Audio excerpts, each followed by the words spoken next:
So in the last video, we started the conversation of multiple time frames by understanding the theory that Charles Dow put out there with 3 levels of the trend. I want to go one step further, and we're going to talk about a guy named Ralph Nelson Elliote.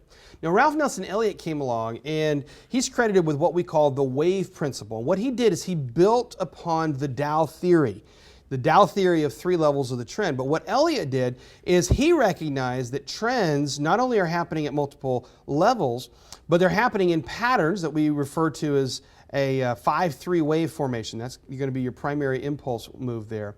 And then it has a corrective move. So we have a 5 wave up, 3 waves down, and then the whole thing continues. But here's the interesting thing. The pattern itself repeats at a fractal. And this is what I want to get into here. What is a fractal and how does that relate to multiple time frames? Well, take a look at this snowflake. This snowflake is a really great example of a fractal. Notice if I were to take any one component here, for example, I'm going to take this snowflake right here and just look at the way this breaks down. It's got 1, 2, 3, 4, 5, 6 sides to it.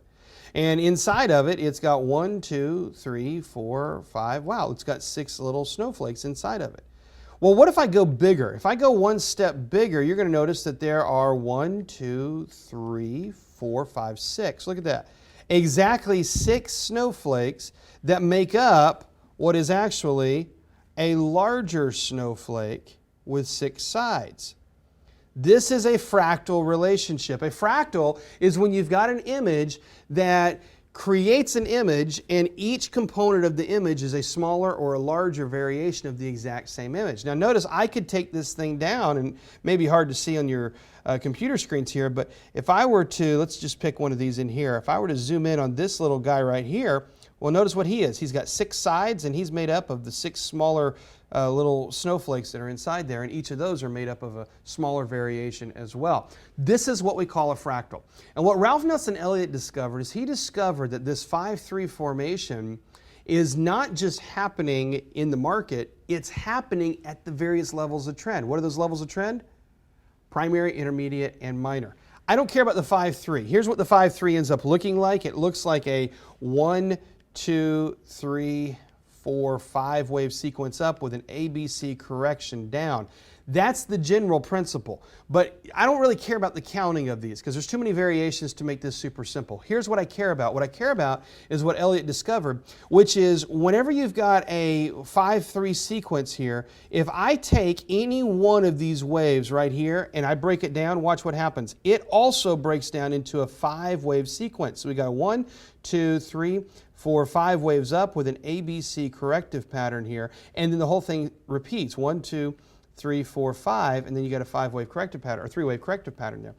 This is the fractal that Elliote discovered. Now watch what happens. If I zoom in and I go one step further, let's go one layer right down here, and let's put a line on there, and boom, there it is. 5-3, 5 up, 3 down, 5 up, 3 down.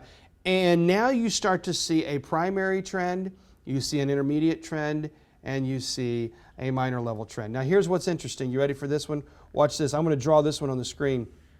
If I were to draw a line straight up through here, notice what I've got. I've got a 1, 2, 3, 4, 5 wave sequence that completes in an ABC.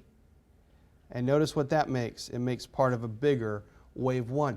And so what you see with the fractal here is you see that there's a relationship both higher and lower to these wave sequences. Well, what Elliote discovered is Elliote went up and down multiple levels here. Right in the middle, he built off of Charles Dow's 3 primary, intermediate, and minor levels. Built off those 3. And he took it up and he said that the primary waves make up a larger cycle that we call the cycle level. The cycle makes up a larger cycle we call the supercycle. And the supercycle makes up a larger level called the grand supercycle. These are getting to be huge cycles of market oscillations. But you can also take it down to smaller levels. So the minor level will subconstruct into the minute level, or the minute level, sorry. The minute level will subconstruct into the minute level, and then you've got the subminute level. And so what Elliote discovered is it doesn't matter if you're going up or if you're going down, you've got variations of this fractal. Now, I'm going to make it really simple for you. I just explained Elliote wave in like 5 minutes to you here. But here's what matters. We're going to keep it really simple.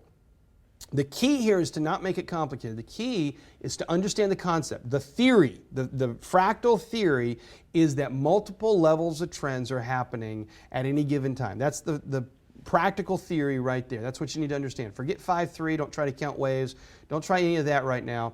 What you need to understand is that the multiple fractals are happening.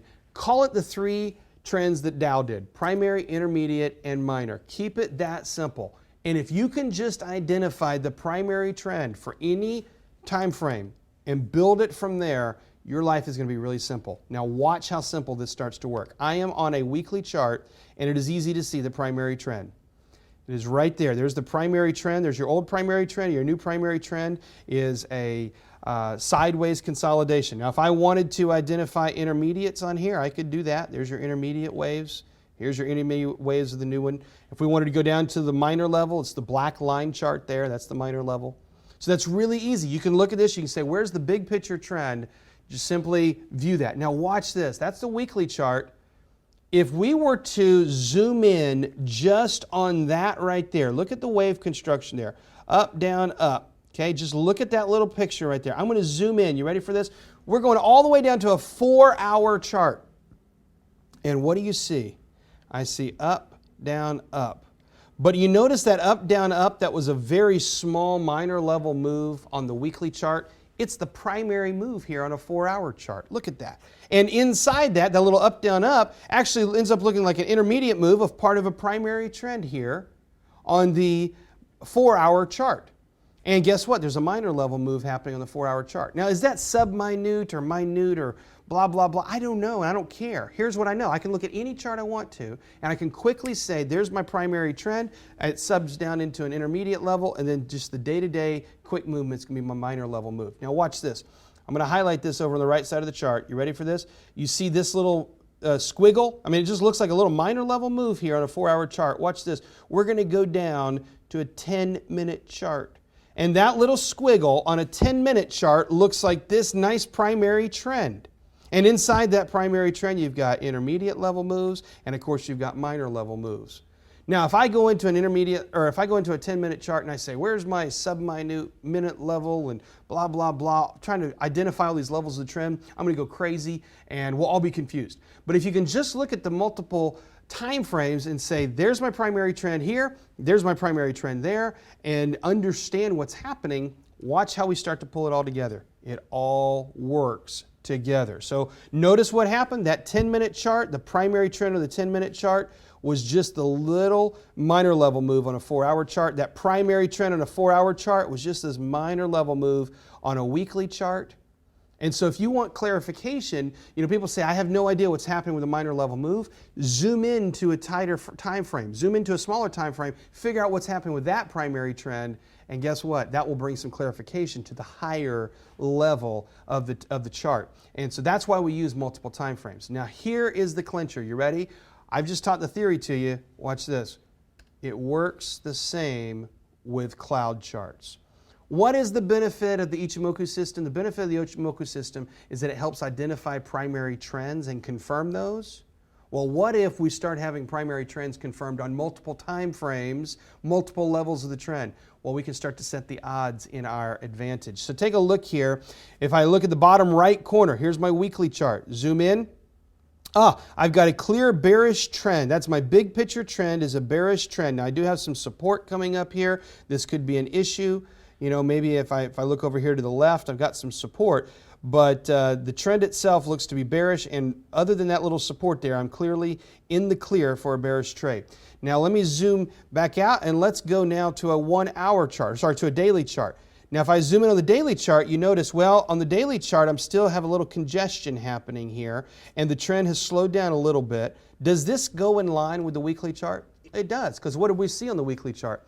We saw on the weekly chart that while we're in a bearish trend, we're hitting a support level. And here we see the daily chart reflecting that exactly. Now, if this daily chart breaks below these support levels, we're back in the clear on the daily chart, and the weekly chart will follow. And so you see what the daily chart's doing is it's bringing clarification. You looked at that weekly chart. If I zoom back out here, if we look at that weekly chart, you say to yourself, I'm not sure what's happening in here. It's too big of a picture. What's happening in the minor level of the weekly chart? go into your daily chart and you can get a better picture. Now, if you can't see quite what's happening in all that minor level junk on the daily chart, what do? We go down to the 1 hour chart. And sure enough, looky there, the 1 hour chart is saying, hey, I'm in the clear. So there's a good chance that this daily chart's about to break bearish and confirm that bigger picture trend of the weekly chart. And if you're having problems in the 1 hour chart, well, you can go down even further. The 30-minute chart's going to look a lot like it here.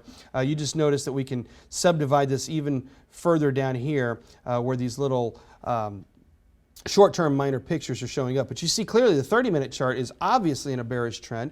The 1 hour chart's in a bearish trend. The daily charts are ready to break into a bearish trend. The minute that daily chart breaks into a bearish trend, it will be confirming the weekly chart. And so that's how we start to take these fractal concepts of multiple time frames and pull it together.